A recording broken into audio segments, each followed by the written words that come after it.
Hello, and welcome to Exposed News Outlet, where we shed light on topics that matter most. I'm your host, Andrea. Today, we're exploring our current state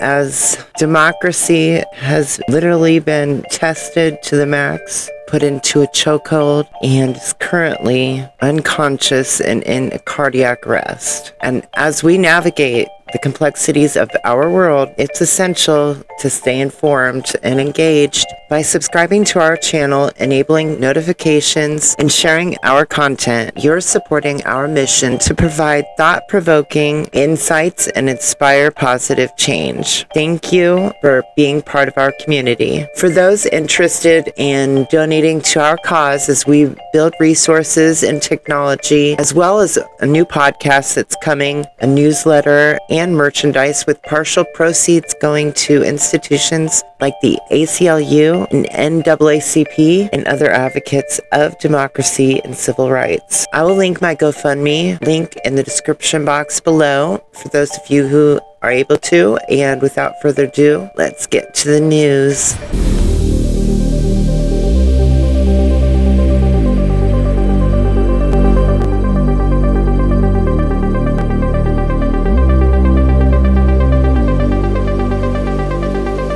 Many people are saying, wow, that's outrageous. I really feel for these federal employees thrown out on the street.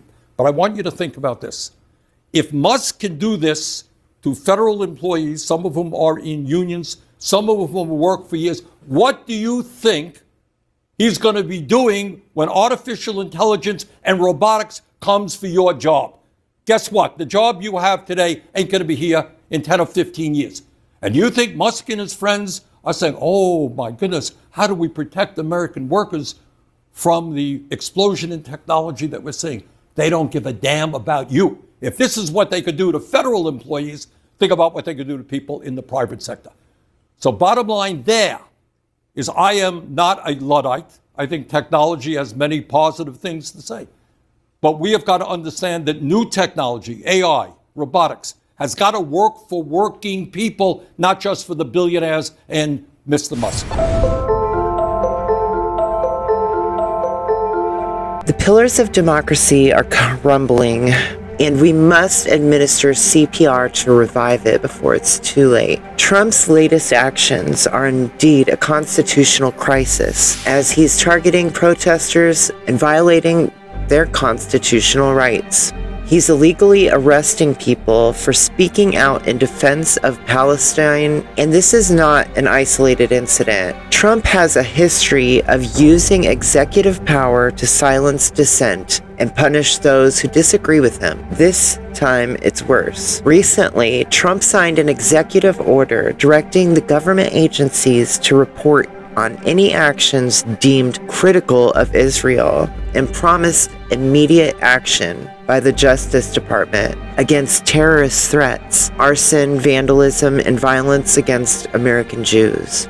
And this order is a clear attempt to chill free speech and punish those who advocate for Palestinian rights and peace in Gaza, which I just want to add, there's a big difference between what they're accusing them of and what they're actually doing. So, moreover, Trump's administration has been accused of using surveillance and other tactics to monitor and intimidate protesters, including those who are not U.S. citizens. This is a blatant abuse of power and a violation of the First Amendment rights of protesters. Watch this clip.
But this morning, new developments in the case of the Palestinian activist and Columbia University grad detained by ICE. Mahmoud Khalil, who was a spokesperson for pro-Palestinian protests, remains in custody in Louisiana as the Trump administration moves to deport him despite his green card status. Joining us now, Charlie Savage, reporter for the New York Times. Charlie, it's great seeing you. Thank you. Where do things stand on this case as of right now? As of right now, he is still detained in an ICE facility in Louisiana. A judge in New York has ordered the government not to deport him for now. There is a series of sort of complicated legal fights going on about whether New York is even the right place for a challenge to his detention to happen, because he had been moved to New Jersey and then Louisiana along the way. So maybe judges there should be the ones overseeing this case. And there's fights over the power that the Trump administration is invoking to deem him deportable and whether it is constitutional. That hasn't been queued up yet, but is clearly along the way. It's a very obscure statute that, as far as I can tell, has only been used once. And it's because green card holders have constitutional rights, it's not clear that that provision actually is constitutional in a situation like this. So it's a real tangle. Yeah, and sure. Yeah, the question many have is, what are the rights of the American government vis-a-vis someone who has been accepted to come in with initially a visa and then a process of naturalization? But what are the rights of the government to have or not have someone come into the country? Well, when someone is not in the country yet, the government, the executive branch, has plenary authority to decide we're not going to let this person in. And so that's not in dispute. But this is someone the government did let in and did grant a visa to and then grant a permanent residency to. And so even though he is not an American citizen, lawful permanent residents, green card holders, are also protected by the Constitution. They have First Amendment free speech rights. They have Fifth Amendment due process rights. And so this obscure provision in the Immigration and Naturalization Act that says the Secretary of State can kick anyone out if he decides their presence here is contrary to our foreign policy, which seems to give him just unfettered plenary authority, Marco Rubio in this case, just to kick anyone out, has to be tested against these constitutional rights. You don't usually think about the government as having rights, but people have rights in the Bill of Rights. And so that provision, which has only been tested once and without any definitive result, is going to, at some point here, come under a really scorching Bill of Rights test. Charlie Savage, thank you very much. Appreciate it. Thank you. Donald Trump's iconic Turnberry golf course has been vandalized by pro-Palestine protesters.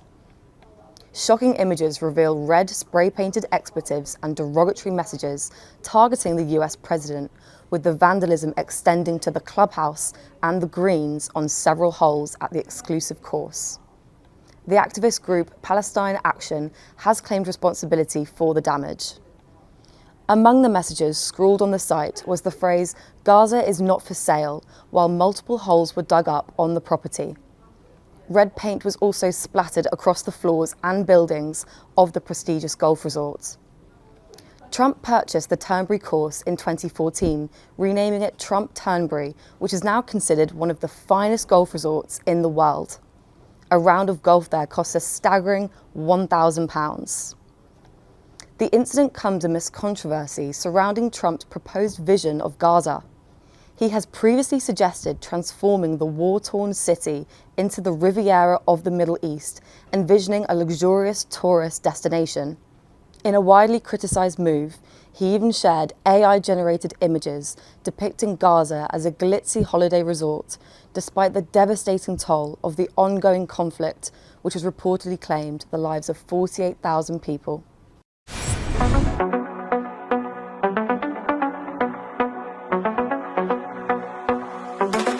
Donald's coming to set you free, bringing the light for all to see. No more tunnels, no more fear. Trump Gaza is finally here. Trump Gaza shining bright, golden future, a brand new light. Feast and dance, the deal is done. Trump Gaza, number one. Trump Gaza shining bright, golden future, a brand new light. Feast and dance, the deal is done. Trump Gaza, number one. We have an opportunity to do something that could be phenomenal. And I don't want to be cute. I don't want to be a wise guy, but the Riviera of the Middle East, this could be something that could be so bad. This could be so magnificent. You're looking at is a very cynical post from a Trump ally there about what happened with oopsie written there. So America's top diplomat, Marco Rubio, is reposting this. So he's basically sharing this to everyone. Oopsie, too late. A kind of dunking on the judge to normalize this type of legal defiance. The post is from the Trump ally who runs El Salvador, and you can see, too late, the laughing emoji. LOL. How funny. How unserious.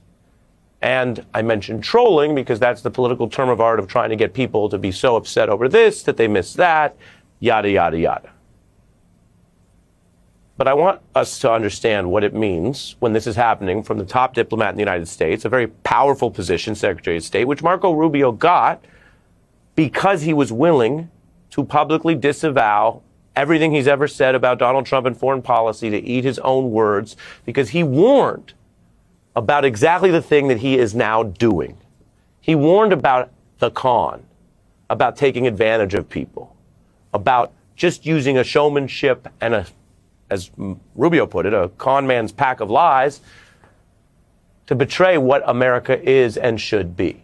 So LOL, Marco Rubio, let's remember what you used to warn us about. What we are dealing with here, my friends, is a con artist. He's taking advantage of Americans who are hurting. If he builds the wall the way he built Trump Towers, he'll be using illegal immigrant labor to do it. Yep. So these are the people doing the thing. Sometimes it's complicated. As I said, some cases are nuanced, and sometimes we can't tell you exactly what's in someone's mind or heart. Other times we can show you exactly what, as adults and elected officials, they said they believed in, it mattered to them, and why they warned against Donald Trump and this kind of leadership that they are now carrying out, which is telling.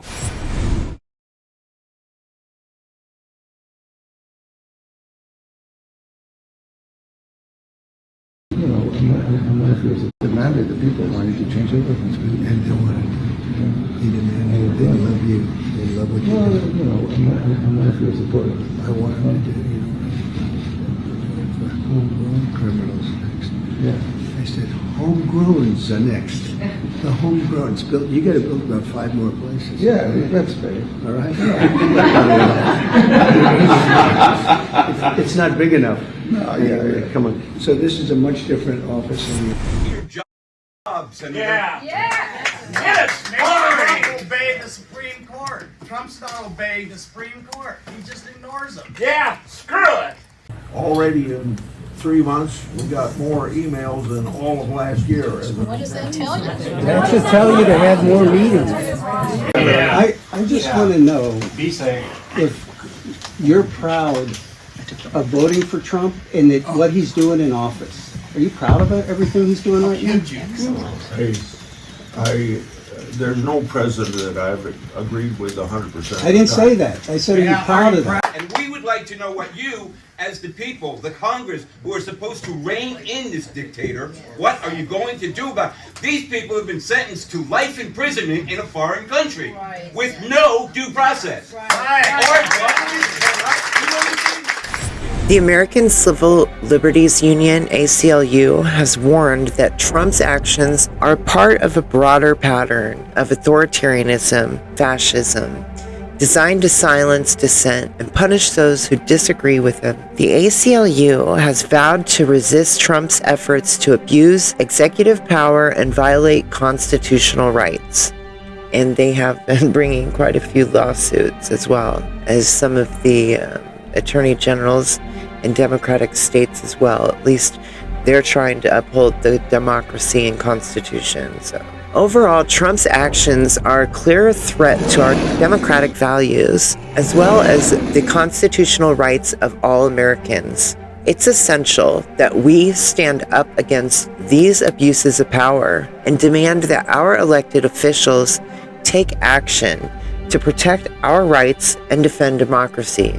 The United States Postal Service, USPS, is a constitutionally mandated institution, and any significant changes to it require congressional approval. According to the Constitution, Congress has the authority to establish post offices and post roads. However, there have been efforts by the Trump administration and Elon Musk to privatize the USPS in 2025. Postmaster General Louis DeJoy signed an agreement with Musk's Department of Government Efficiency, DOGE, team to provide assistance to the agency in addressing its financial struggles. Musk has expressed his support for privatizing USPS, and Trump has considered merging the agency with the Commerce Department, a move that Democrats argue would violate federal law and the Constitution. Moreover, Trump's administration has been exploring ways to reform USPS, including cutting costs and reducing its workforce. It's essential to note any attempts to privatize or significantly alter the USPS would require congressional approval. The USPS is an independent agency of the federal government, and its operations are governed by federal law. The potential consequences of privatizing the USPS are far-reaching, particularly for rural communities that rely heavily on postal services. The USPS is mandated to provide universal service, ensuring that all Americans have access to postal services regardless of their location. In summary, while there are efforts to reform and potentially privatize USPS, any significant changes, once again, would require congressional approval, ensuring that the agency's constitutionally mandated mission is protected. Watch these clips about the post office and protests.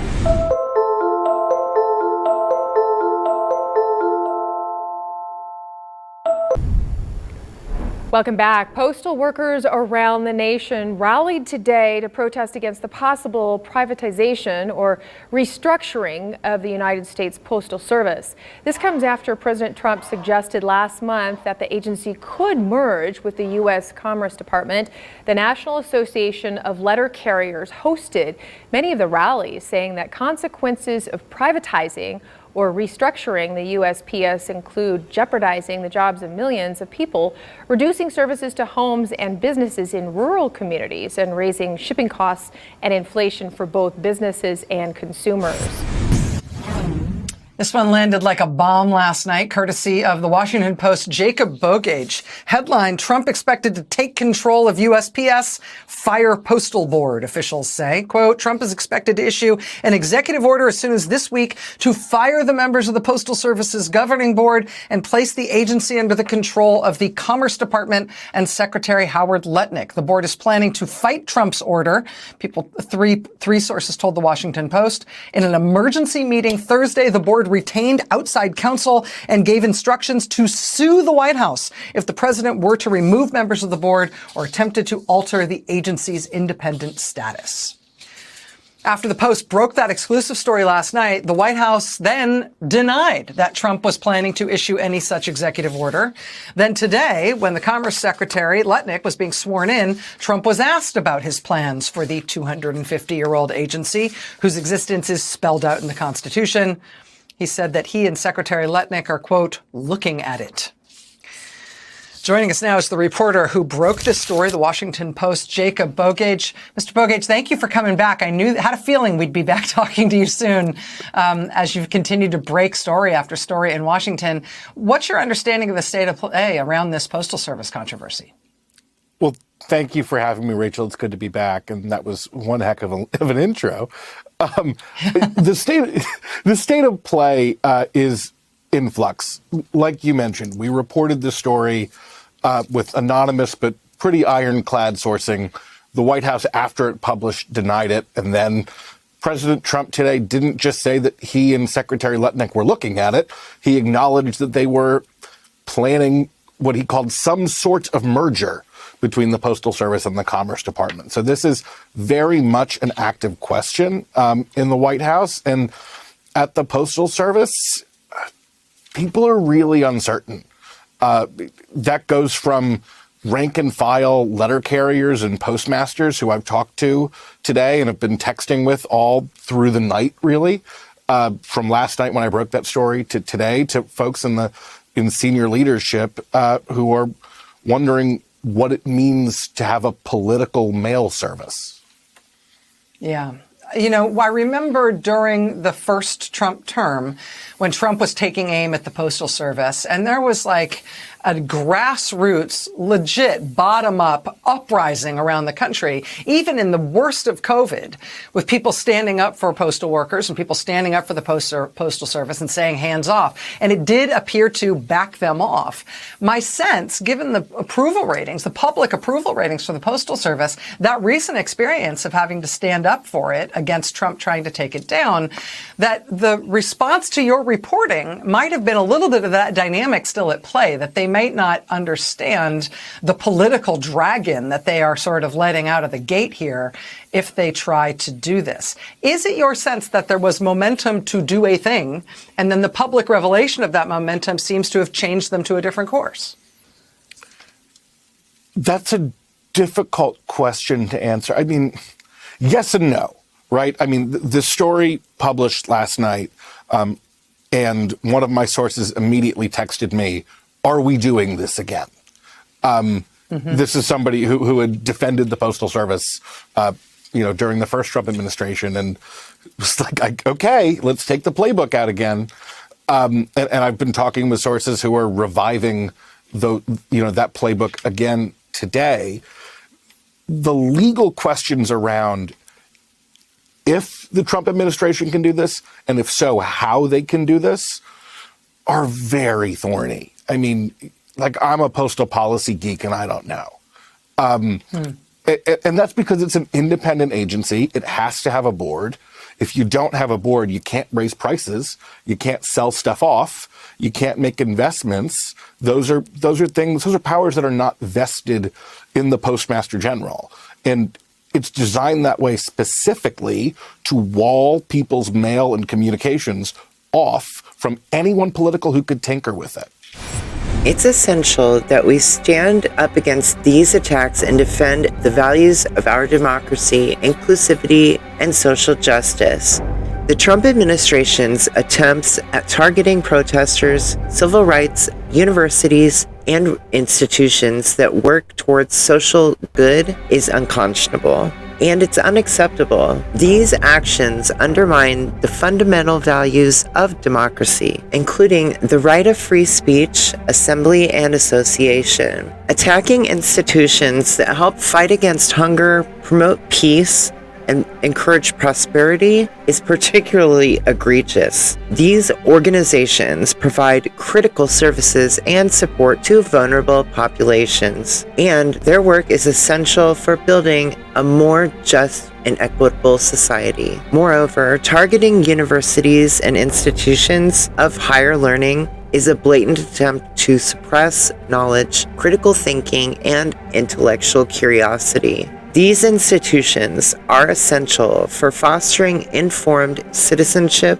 promoting social mobility, and advancing knowledge and innovation. The consequences of these actions will be far-reaching and devastating. By undermining civil society, suppressing dissent, and attacking institutions that promote social good, the Trump administration is creating a toxic environment that will have long-term effects on our democracy and society. It's essential that we stand up against these attacks and defend the values of democracy, inclusivity, and social justice. We must support and protect the institutions and organizations that are working towards the common good. And we must hold the values of our democracy, inclusivity, and social justice. Project 2025, backed by the Heritage Foundation, outlines a comprehensive plan to downsize the federal government and push a conservative agenda. This plan is being actively implemented by the Trump administration, with alarming consequences for essential services and resources. Key components of Project 2025: dismantling federal agencies. The plan proposes breaking up, eliminating agencies like the National Oceanic and Atmospheric Administration, NOAA, the Department of Education, Environmental Protection Agency, EPA, to name a few. Privatization and defunding. Project 2025 advocates for privatizing government functions such as the National Weather Service and defunding critical programs, including those addressing climate change. Basically, out of sight, out of mind is their motto, I guess. Attacking climate change research. The plan aims to dismantle NOAA's climate research programs and eliminate the National Hurricane Center at a time when we need it the most, too. It's crazy, because they've already done a lot of cuts, and they're gonna cut up to 87% more. Elite agenda. Project 2025 prioritizes the interests of billionaires and oil companies, promoting policies that exacerbate climate change and harm the environment. Trump's agenda. Mass firings. The Trump administration has already started implementing mass firings of essential services personnel, including over 800 NOAA workers, attacking NOAA and the National Weather Service. Trump's administration is actively working to dismantle NOAA and the National Weather Service, putting lives at risk and undermining critical climate research, promoting fossil fuels. Trump's agenda prioritizes the interests of oil companies, promoting fossil fuel development and exacerbating climate change. One of his latest genius ideas was to use coal power plants to power AI. That's how genius he is.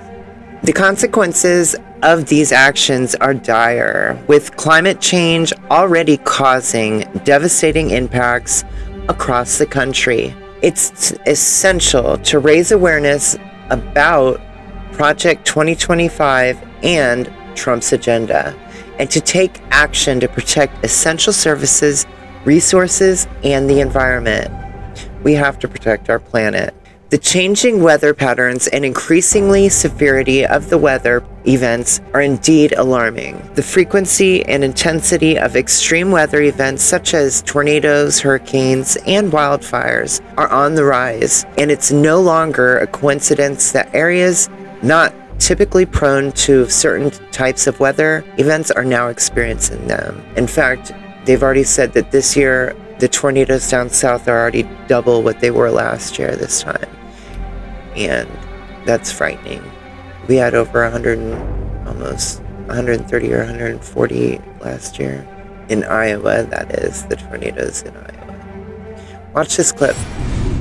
Zach, get in here. Lisa, get in here!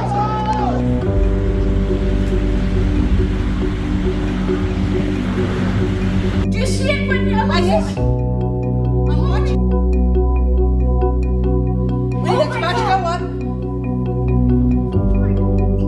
Holy cow. It's really close to us. Look at the line. It just went up. It just went up. And just like that, it's gone. What was the whole thing that they hated about the left on free speech? No one is safe from the left's word police. No one. What exactly would an actual government-run word police organization look like? The Trump administration is actively trying to purge the federal government of so-called woke initiatives. Government agencies have flagged hundreds of words to limit or avoid. Words like DEI, BIPOC, anti-racism, Latinx, Native American, Black, women. Seemingly random words like expression, at risk, political, and even mental health and sex.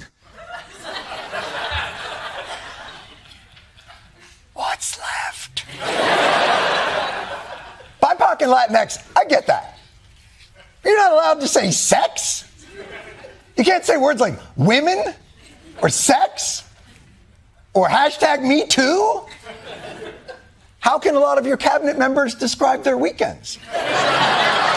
Tornadoes in Miami, Fort Lauderdale, and California, as well as unusual snowstorms and severe weather events, are all indicative of a larger issue. Climate change is real, and it's being driven by human activities, particularly emission of greenhouse gases from burning fossil fuels. The billionaires and corporations contributing to climate change are not only ignoring the problem, but also actively working to suppress scientific research and silence climate scientists.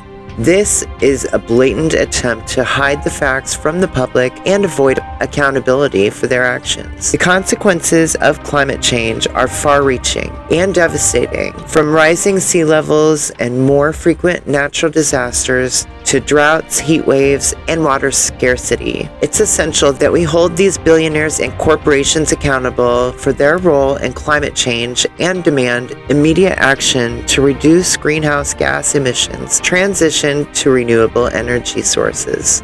We must also support and protect climate scientists and researchers who are working tirelessly to understand and mitigate the effects of climate change. By standing together and demanding action, we can create a more sustainable future and avoid the worst impacts of climate change. The Heritage Foundation and Project 2025 are still very much active and influential, despite claims that they've fallen apart. In fact, Trump has already implemented over half of Project 2025's proposals, which is a comprehensive plan to downsize the federal government and push a conservative agenda. Project 2025's goals include dismantling federal agencies, privatizing Medicaid and Medicare, and rolling back consumer protections and subsidies in the Affordable Care Act. The plan also proposes enacting laws supported by the Christian right. Actually, they're white nationalists is what they are. I'm not going to call them. They're not Christians because they don't have Christian values,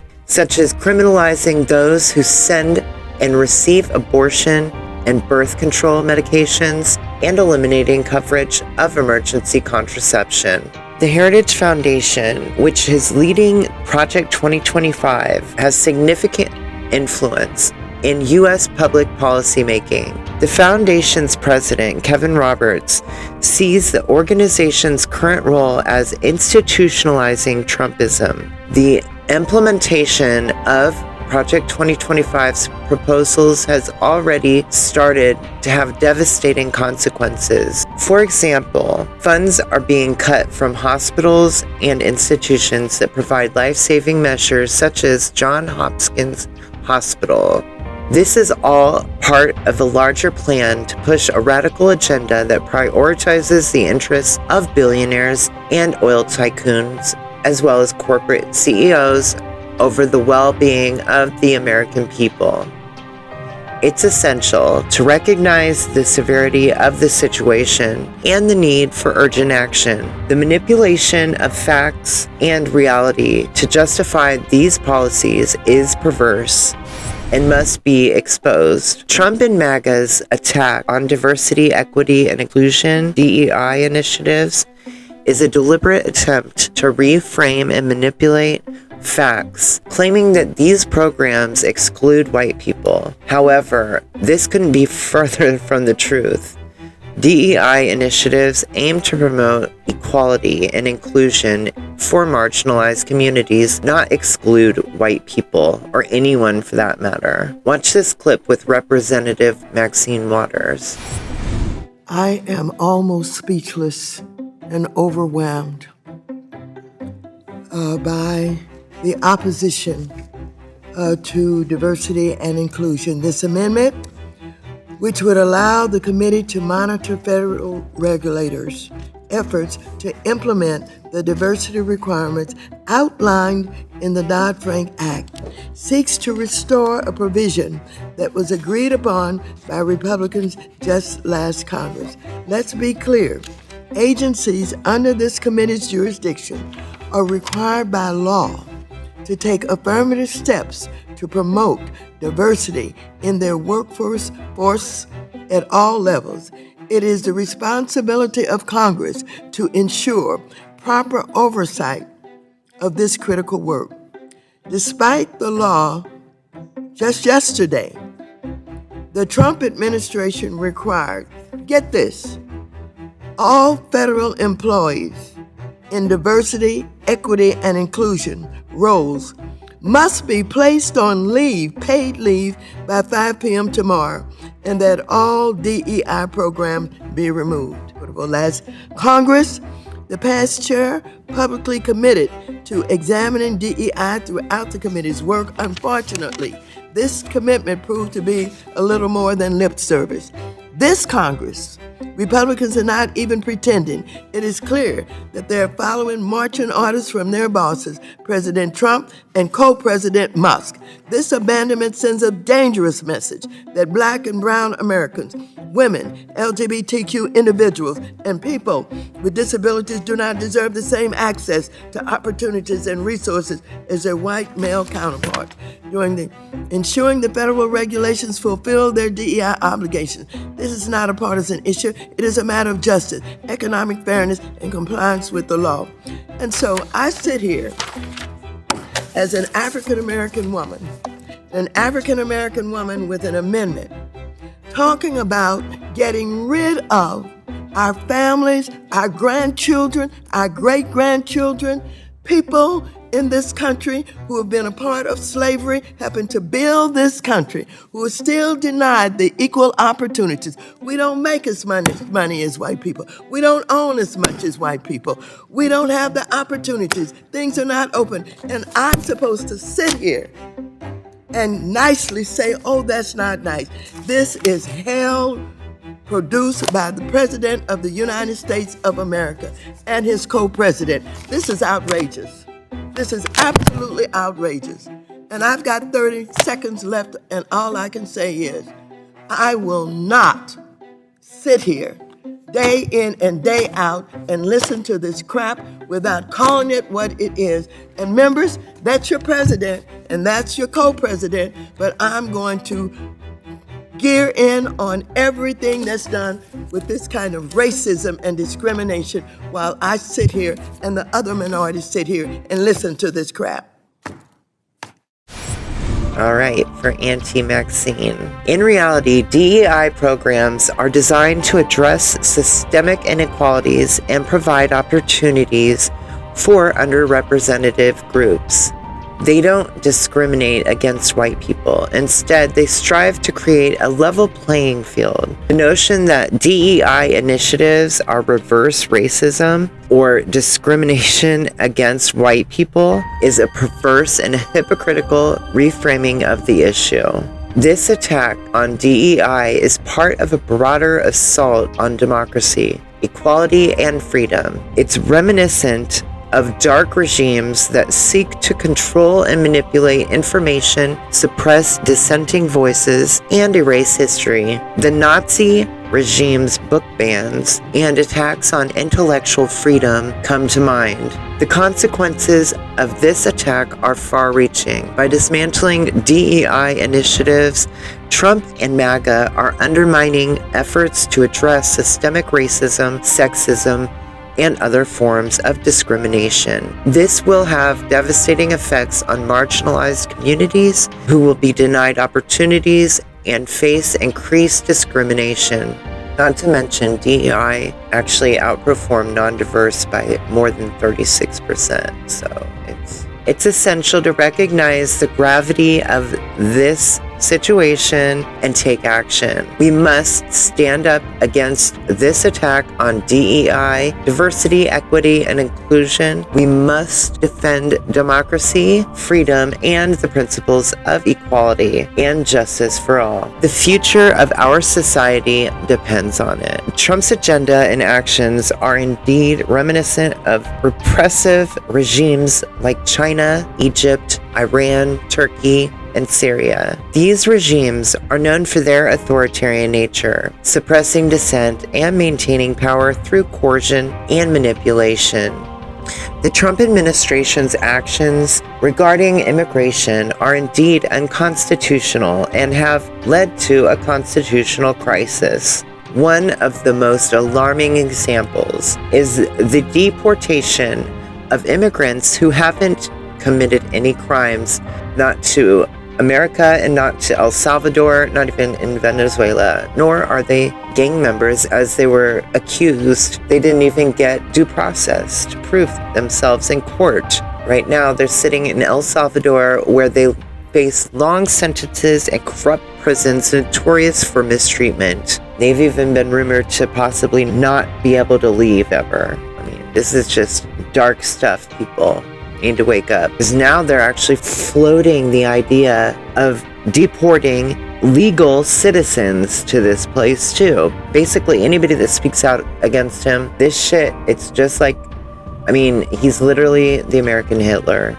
Many of these individuals aren't even guilty of a crime, making this a clear abuse of power, not only for Trump, but also Marco Rubio, who's taking these actions. He needs to be impeached. He should resign, and we need to demand that he resigns. Kristi Noem should resign. All of these people should resign, but they have no shame. They're not going to resign. This is part of a broader pattern of unconstitutional actions, including attempts to guaranteed citizenship. Unilaterally change the Constitution by depriving babies of their constitutionally guaranteed citizenship. The administration has also tried to punish sanctuary jurisdictions, threatening to strip federal funding from communities that refuse to support federal immigration enforcement activities. Moreover, the Trump administration's actions are often justified through twisted narratives and propaganda, or fear-mongering, basically, which are then repeated by MAGA congressmen. This includes accusing judges of not having any authority when in fact upholding the law is their sworn duty. And not to mention, it's also wrong and unethical for any of these lawmakers or any person of the law to be lying to the public like that and misleading them. They should be disbarred, the ones that have law license, but the consequences of these actions are dire, with many immigrants facing separation from their families, prolonged detention, and deportation. It's also worth noting that they're trying to take these people from their home states and fly them down to like a deep red Louisiana or deep red Texas, Mississippi, that kind of thing, Alabama. Well, it's mainly Texas or Louisiana right now, but so that they can throw the book at them with a conservative judge. It's just evil. It's essential to recognize the gravity of this situation and take action to defend the Constitution and the rights of all individuals, regardless of their immigration status. Federal judges have played a significant role in blocking or challenging various policies and executive orders that are issued even by the Biden and Obama administrations in the past. So this accusation that, they're just singling Trump out, that's a farce, because many of the judges blocked a lot of Obama's progress and Biden's for that matter. But during Obama's presidency, several federal judges blocked or halted his administration's policies, including his executive actions on immigration and environmental regulations. Similarly,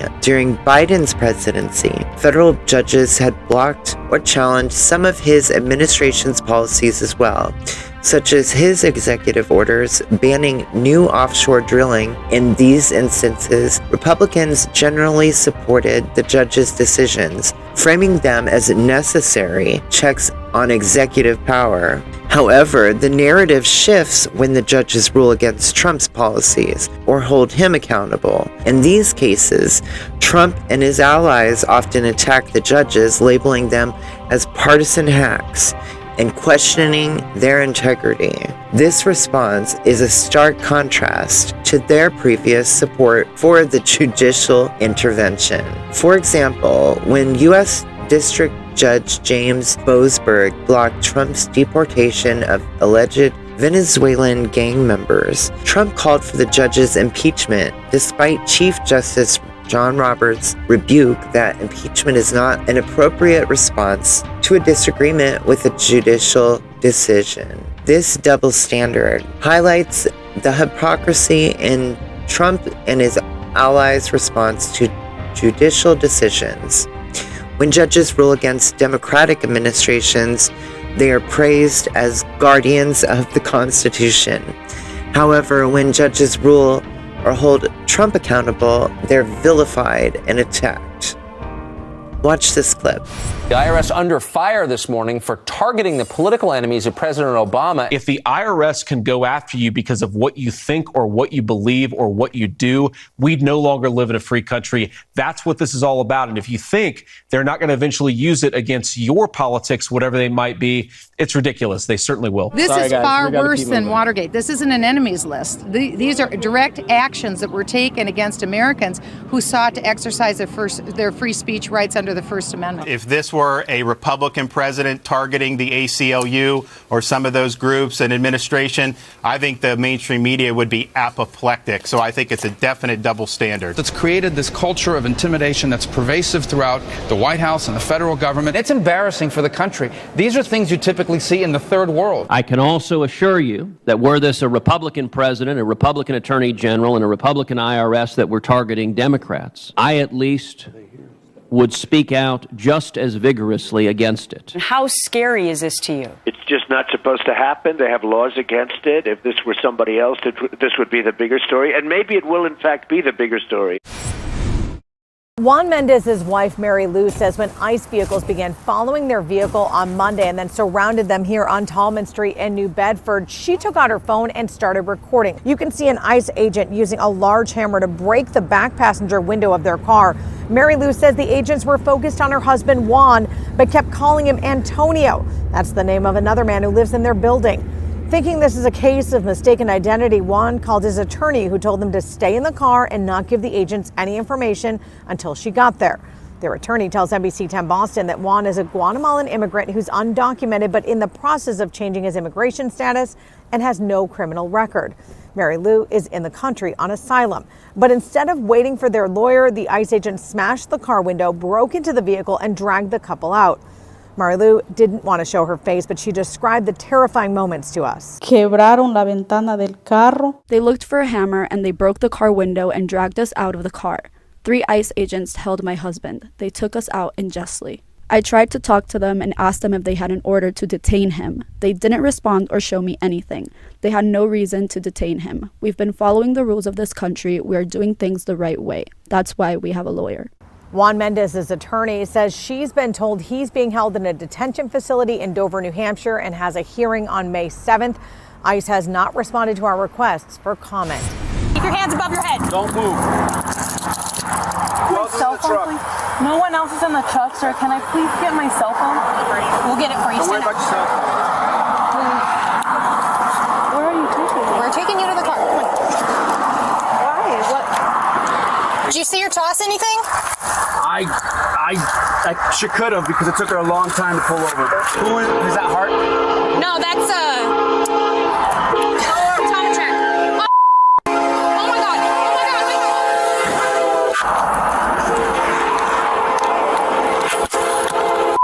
Move your car!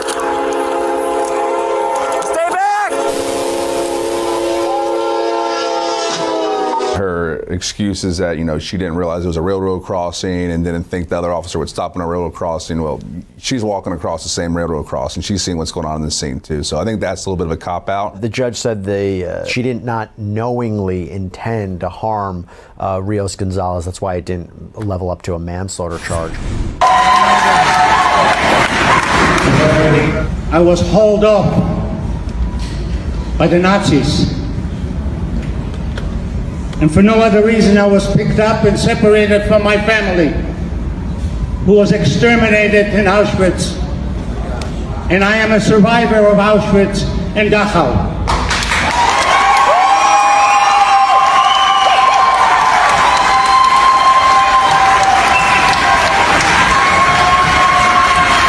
I spent 5.5 years in concentration camp. I spent 5.5 years in concentration camp for one reason and one reason only.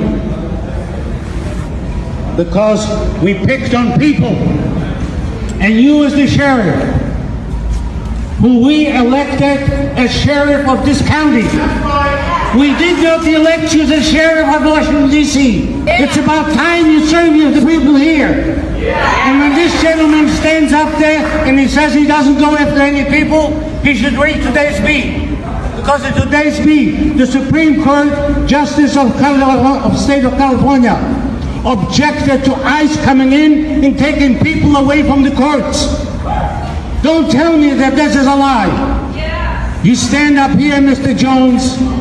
Don't forget, history is not on your side.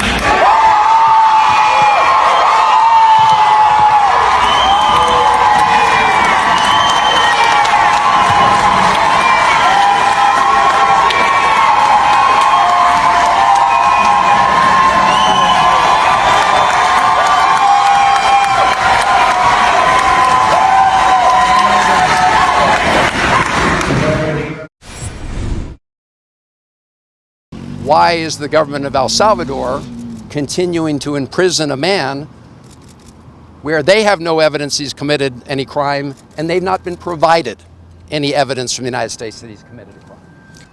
They should let him go, and we will find a way to get him from San Salvador to Maryland. And I won't stop trying, and I can assure the president, the vice president, that I may be the first United States Senator to visit El Salvador on this issue, but there will be more, and there will be more members of Congress coming. These attacks are not only dangerous, but encourage radical actions, as we have had a long history of this, and it's no secret. And when Trump pardons 1,600 plus insurrectionists and continue to push propaganda and disinformation and bring back up the same lies, and has his unqualified cult propagandists like Pam Bondi and his TV host, cabinet members, and billionaire bullshitters. We just recently had a judge. Her name is Judge Esther Salas, a federal judge in New Jersey. On July 19th, 2020, her 20-year-old son, Daniel Anderl, was fatally shot at the family's home in North Brunswick, New Jersey. Her husband, Mark Anderl, was also injured in the attack. The shooter, Roy Den Hollander, was a self-described anti-feminist lawyer who had a case before Judge Salas in 2015. He was found dead from a self-inflicted gunshot wound on July 21st, 2020. It's crazy. Actually, she was just on again last night because the stakes have been raised up even more now. Watch this clip. The House GOP passed a bill to limit federal judges' ability to issue nationwide injunctions, but it comes at a time of heightened threats to judges after months of social media attacks by President Trump and Elon Musk. The threats include ominous pizza deliveries with a particularly cruel twist involving a judge whose husband and 20-year-old son were shot at their family home. Her son, Daniel Anderl, was killed. And here's what she told my colleague, Nicole Wallace. I was told that the second pizza that arrived at this judge's house, he had already received one before. The second pizza that arrived at this judge's house was sent by my son, Daniel Anderl. The name that they used on the pizza was Daniel Anderl, my baby boy, who we lost on July 19, 2020. Judge Esther Salas, federal judge for the District of New Jersey, joins me now. I thank you. When I think about the cruelty of this, it's actually unbearable. When did you find out about this intimidation tactic? How did you react? What went through your mind when you got this information? You know, I found out about it on Tuesday night, this past Tuesday night, and we had already known about hundreds of pizzas that have been going out to judges all over this country. And we know the significance and the threat of a pizza arriving at a judge's house. They didn't order the pizza, so what's the point? The point is someone wants that judge. Someone wants those judges to know, I know where you live. Mm-hmm. And then it escalated a few weeks ago, and they started sending pizzas to judges' children's homes. So now we know where you live, and we know where your children live. Well, they're not done yet, because just this week, we now have 6 pizzas that have been delivered to judges and their kids. And the sender on that pizza is my son. My murdered son's name is now being attached, is weaponized, is being used as a weapon against these judicial officers. My beautiful boy that's just right behind me. What does that say to those judges? It says, I know where you live. Mm-hmm. I know where your kids live. And do you want to end up like Judge Salas? Do you want to end up like her son? These are unprecedented attacks on judicial officers. They come in the forms of pizzas being delivered at 10-something at night. One of my colleagues, 2 cars rolled up after 10:30 in the night. And, his family was already sleeping. And these people are sending pizzas at that time in Daniel's name. We have to do something. We have to speak up for justice. We have to speak up for democracy. These are attacks, whether it be attacks that come in the form of our members of Congress, some of our members of Congress calling for our impeachment because we're doing our jobs, members of this administration calling us rogue, calling us crazy, leftist, unconstitutional judges, or coming in the forms of these acts of intimidation. These are unprecedented times that really call for us to speak up for the judiciary, to speak up for justice. I mean, let's cut right through this. This is disgusting. It's shameful. It's inconsistent with the rule of law. And it's also inconsistent with who we say we are as a nation. And every American citizen, every inhabitant of this country should be offended by what this administration is doing. But beyond that, every citizen in this country ought to be afraid, because the reality is, if they are successful in doing this to immigrants, and now they're doing things against American citizens, as you talked about before, who criticized the president, it won't be too long. And the president himself has said he had no objections to taking convicted criminals and putting them in the same jail in El Salvador. There's a treadmill that we're potentially getting on here that could result in the erosion of rights for American citizens. Now, I'm not saying that's the only reason that we should be concerned about this. People who are in this country deserve the ability to go before courts and have courts make determinations about whether they can stay, whether they should leave, how they should be treated. And this administration wants to take upon itself, to the derogation of the ability of the courts and certainly of the legislative branch, the ability to decide everything. This is how you get authoritarianism. This is remarkably similar to kind of what happened in Europe in the 30s. It's consistent with what we saw happen in Hungary and in Turkey in later days over the course of the last 10, 15, 20 years. And that's not a path that this country wants to go down. And I want people to understand this. If you don't stand up and fight now, if you don't take a position now, it's going to be too late. We can't say we can wait just a little longer. No, the time is now to stand up and do all that we can to fight this administration. Now. The FBI investigated the shooting and found that Den Hollander had targeted Judge Salas because of her gender and her position as a judge. He had also written derogatory and misogynistic posts about Judge Salas online. This tragic incident highlights the growing threat of violence and intimidation faced by judges, public officials, and their families, particularly from radical right-wing extremists, which has also been growing a lot, and even more so since the last time. The escalating threats and blatant disregard for the law are exacerbating the extreme situations and threats we've already faced, creating a toxic environment of chaos, destruction, and violence. This has led to devastating consequences, including the insurrection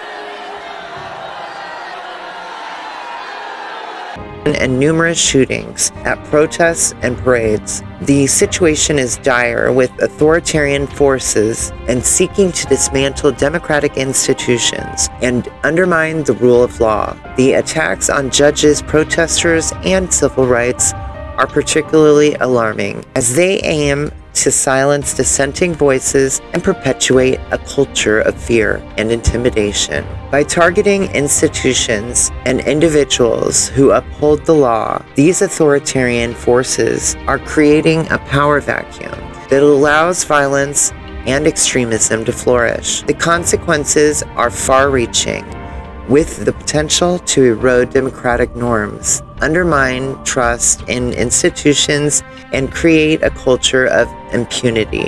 It's essential to recognize the gravity of this situation and take action to defend democratic values, the rule of law, and human rights. We must stand up against these attacks and threats, support those who are fighting for justice and equality, and demand accountability from those in power. In the U.S., Trump's administration has been criticized for its attacks on democratic institutions, the media, and marginalized communities. The parallels between Trump's America and repressive regimes are alarming, with similarities in tactics such as undermining democratic institutions. Trump's repeated attacks on the judiciary, Congress, and the free press are eerily similar to the strategies employed by authoritarian regimes. Suppressing dissent.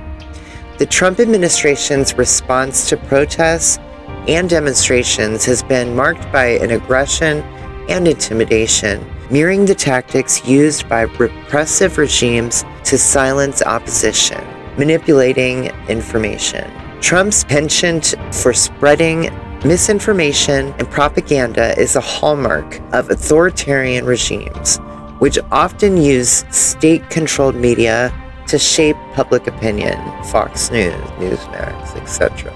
The consequences of these actions are dire, with the potential to erode democratic norms, undermine trust in institutions, and create a culture of fear and intimidation. It's essential to recognize these warning signs and take action to protect democratic values and institutions. The American people must remain vigilant and demand accountability from their leaders to prevent the erosion of democracy from spreading further. J.D. Vance and the MAGA movement, as outlined in Project 2025, are launching a disturbing attack on institutions and universities, labeling them enemies of the people. This is a perverse and corrupt attempt to undermine democracy and reality, pushing indoctrination, whitewashed lies, and reinforcing the white nationalist movement of oppression and fascist ideology. Vance, in particular, has been vocal about criticism of higher education, calling university professors the enemy, and proposing legislation to restrict the consideration of race in admission decisions. He's also sought to crack down on campus protests and has introduced bills to increase the excise tax on university endowments. Watch this clip. So much of what we want to accomplish, so much of what we want to do in this movement in this country, I think are fundamentally dependent on going through a set of very hostile institutions, specifically the universities, which control the knowledge in our society, which control what we call truth and what we call falsity, that provides research that gives credibility to some of the most ridiculous ideas that exist in our country. And so I'm excited to close this conference with this particular set of remarks, because I think if any of us want to do the things that we want to do for our country and for the people who live in it, we have to honestly and aggressively attack the universities in this country.